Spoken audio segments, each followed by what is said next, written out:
MCC खारेज कर, MCC खारेज कर, एमसीसी खारेज कर। अगर यो देशमा एमसीसी पास गर्छ भने हामी आत्मघाती बम विस्फोट पनि बन्न तयार छौं। विदेशी दललाई Russia, go back America, go back America, go back America, यो एमसीसी यति घातक छ, त्यसैले तपाई हामी नेपाली जुरुक्क उठौं। हामी नेपाली नउठ्ने हो भने हामी नेपाल, हाम्रो नेपाल रहँदैन। नेपाल नरहेपछि तपाई हामी नेपाली पनि रहँदैनौं। हाम्रो यो चन्द्र सूर्य अंकित झण्डा पनि रहँदैन, नेपालको इतिहास पनि रहँदैन, नेपालको गौरव पनि रहँदैन। एमसीसी खारेज कर, एमसीसी खारेज कर।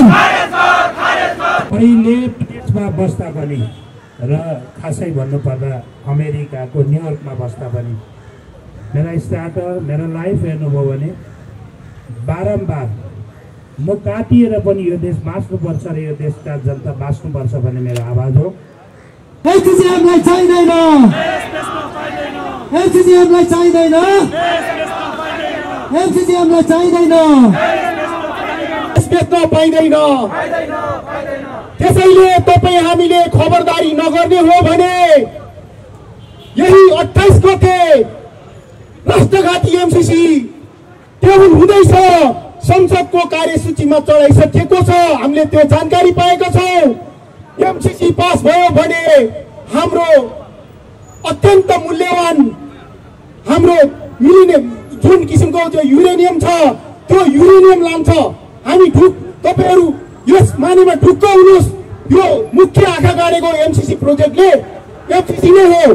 त्यसैगरी यो देशलाई राजनीतिक अस्थिरतामा ल्याएर यो देश समाप्त पार्नको लागि 2052 सालमा शेरबहादुर पात्रको जन्माइयो।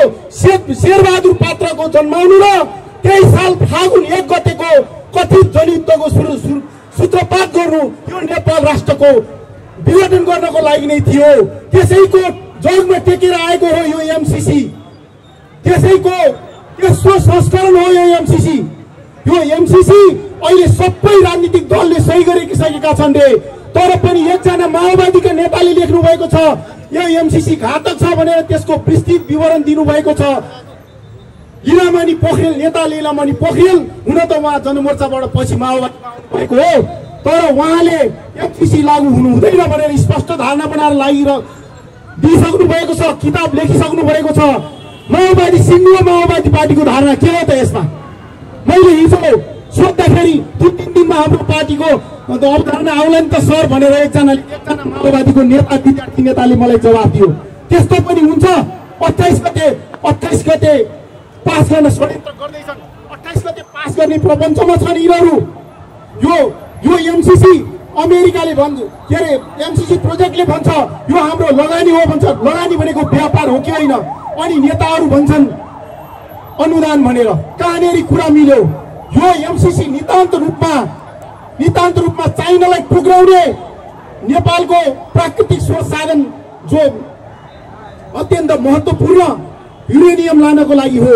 त्यसैले तपाई हामी सम्पूर्ण नेपालीहरू जुटौं। यहाँ मलाई धेरै बोल्ने समय छैन, कार्यक्रम लामो भइसक्यो। त्यसैले तपाई हामी सबै नेपाली नजुट्ने हो भने, तपाई हामीले एकचोटि नेपाल नदेख्ने हो भने, नेपाल आमालाई सम्मान नगर्ने हो भने अब नेपाल रहने अवस्थामा छैन। सम्पूर्ण नेपाल बिग्री भइसकेको छ। उद्योग धन्दा समाप्त पारिसकेका छन्, नदी नाला बेचिसकेका छन्, प्राकृतिक स्रोत साधन बेचिसकेका छन्। अनि 50 अर्बले देशै कायापलट हुन्छ भनेर एमसीसी भित्राइरहेका छन्। त्यो 50 अर्बले कायापलट हुन्छ भने 72 अर्ब त एनसीएलबाट उठाउन बाँकी छ, कर उठाउन बाँकी छन्। कोही यो कर थैली गरेका कालो व्यापारीहरूको छ, अर्बौं रुपियाँ बाँकी छ, कोही त्यो उठाउन सकेको। त्यसैले म यहाँ धेरै लामो समय लिन चाहन्न, सबै साथीहरूलाई हतार भइसकेको छ। तपाईहरुको लामो समय लिएर नि बोल्न धेरै बाँकी थियो। यो एमसीसी यति घातक छ, त्यसैले तपाई हामी नेपाली जुरुक्क उठौं। हामी नेपाली नउठ्ने हो भने हाम्रो नेपाल रहँदैन। नेपाल नरहेपछि तपाईँ हामी नेपाली पनि रहँदैनौँ। हाम्रो यो चन्द्र सूर्य अङ्कित झन्डा पनि रहँदैन। नेपालको इतिहास पनि रहँदैन। नेपालको गौरव पनि रहँदैन। विश्वमा चिनेको बहादुर नेपाली भन्ने पनि रहँदैन। त्यसैले तपाईँ हामी उठ्नुहोस्।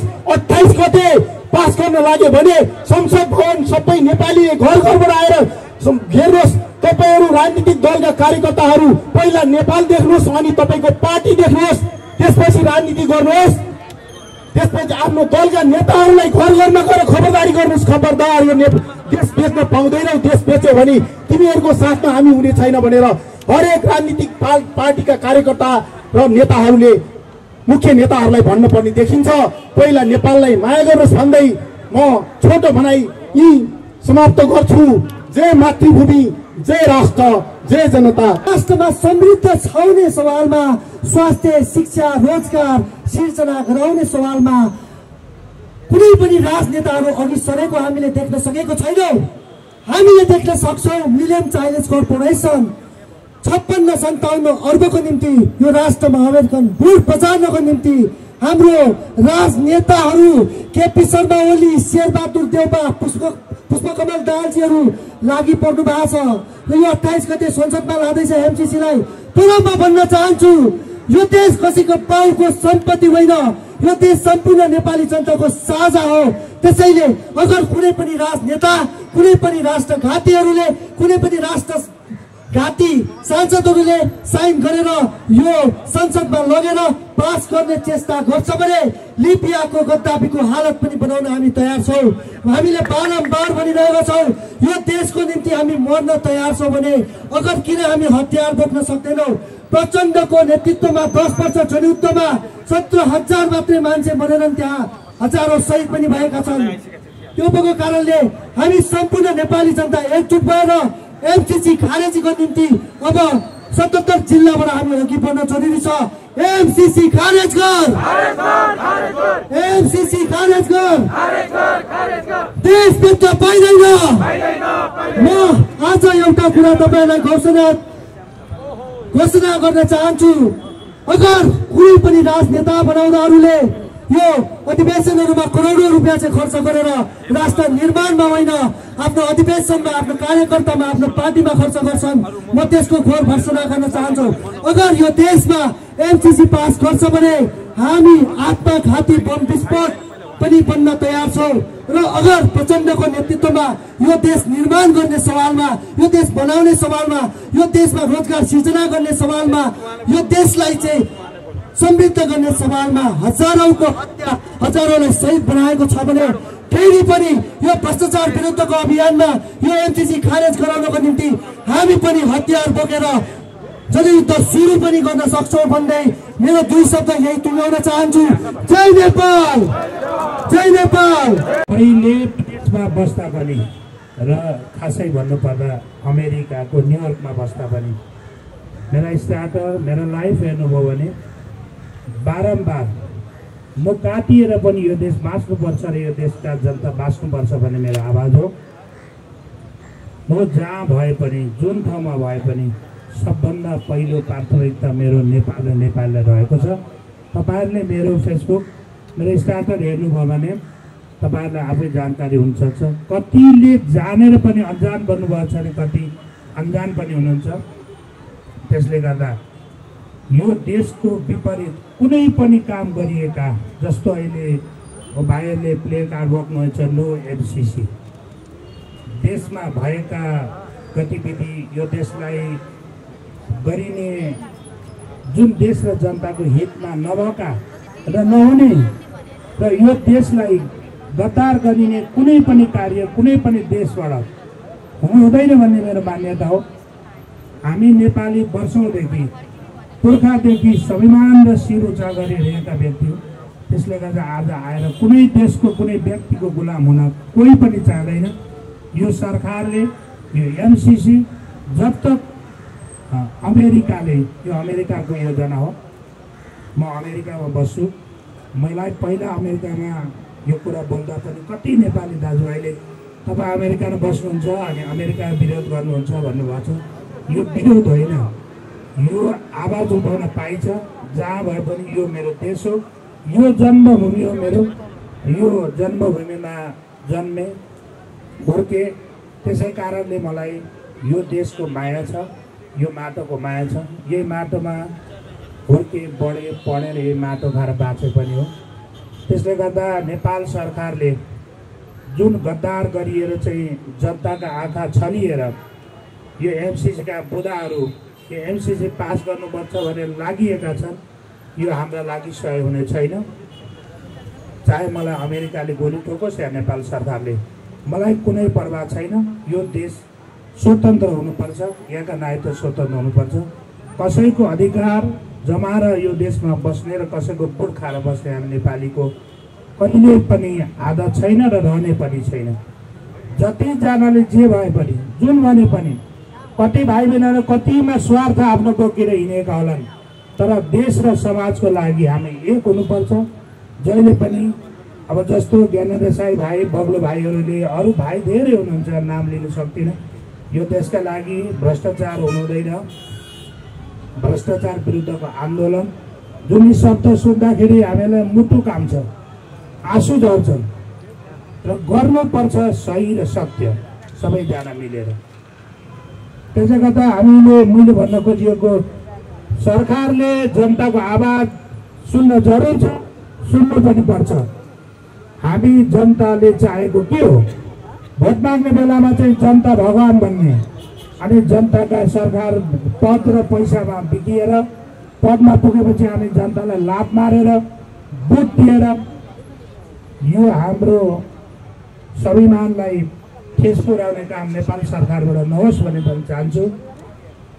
अमेरिका र नेपाल सरकारले गरेका यी घातक नेपाल र नेपालीका बुदाहरू कुनै हालतमा सही छन्, यो खारेज हुनुपर्छ। हाम्रो नेपाल र नेपालीको लागि एमसिसी हजारौँ बुदाहरू गलत र अमान्य छन्। यी बुदाहरू सरकारले नहटाइकन र नेपाल सरकार कुनै पनि हालतमा एमसिसी पास गर्नु हुँदैन भन्ने मेरो धारणा हो। मेरो सुरुदेखिकै मान्यता यही छ। हामी नेपाली, हाम्रो नेपाल संसारको सबैभन्दा स्वर्ग छ। हामी नेपाली र आत्मविश्वासका साथ गर्ने भने संसार र नेपाल जस्तो देश हामी नेपाली जस्तो काहीँ पनि छैन संसारमा। मैले त 12 देश घुमिसकेको छु, देखेको छु। स्विजरल्यान्ड भन्छन्, सिङ्गापुर भन्छन्, अमेरिका भन्छन्, तर इच्छा शक्ति र नेताले गर्ने भने यो नेपाल तिनीहरूको 10 गुणा बढीको नेपाल हो, स्वर्गको नेपाल हो भन्न चाहन्छु। तपाईँहरूले हामी यति भेला भयो, सबैका लागि हामीले म पनि अहिले इटेरीबाट यही कार्यक्रमका लागि भनेर आएको हो।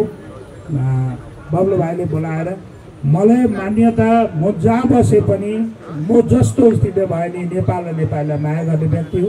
यो देश समृद्धि र नेपाली सुखी हुनुपर्छ भन्ने चाहना हो मेरो। सबै भाइ बहिनी र सरकारलाई आग्रह छ, यो जो भाइ बहिनीले लेखिएका 90 सीसी कुनै हालतमा नि नेपाल सरकारले जनताको आवाजलाई दबाएर, जनताको आवाजलाई बुटले र सेना प्रहरी हरेक दबाएर यो जनताको आवाज नदबाइयोस्। हामी नै जनता हो भोलि देशका लागि नि, हामी नै जनता हो भोलि तपाईँहरूका लागि नि। तपाईँ हामी मिलेर गरियो भने यो देश स्वर्ग हुन्छ। यो देशका जनता होइन, तिनीहरूलाई यहाँबाट कुनै अस्तित्व छैन भन्नु पर्यो कि सरकारले, नत्र भने जनताको आवाज सुन्नुपर्छ। यो मेरो आवाज हो, नो एमसिसी भन्दै धेरै धन्यवाद।